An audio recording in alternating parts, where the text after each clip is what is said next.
Hi guys, TJ here. Before starting, I'm going to just show you my build.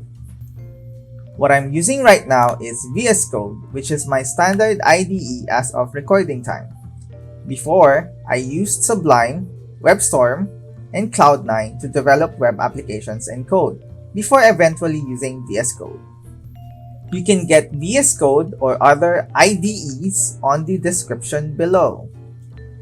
Now next is the Web Development OS environment. I would pretty much prefer we work on Unix-based OS such as Linux or Mac.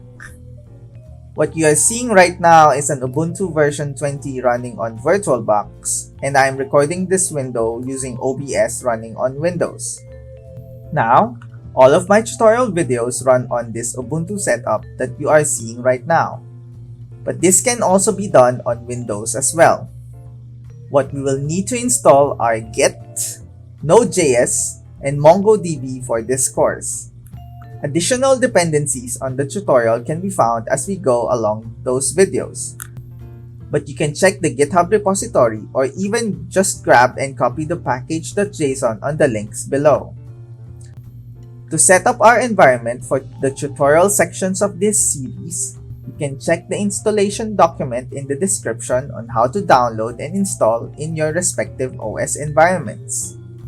Lastly, if your computer can manage to run a VM, you can copy a working course pack VM pre-installed with the things above. Given this, we can go to the concepts video series, or review for basics in JavaScript, or just go straight to creating your backend and frontend. Enjoy!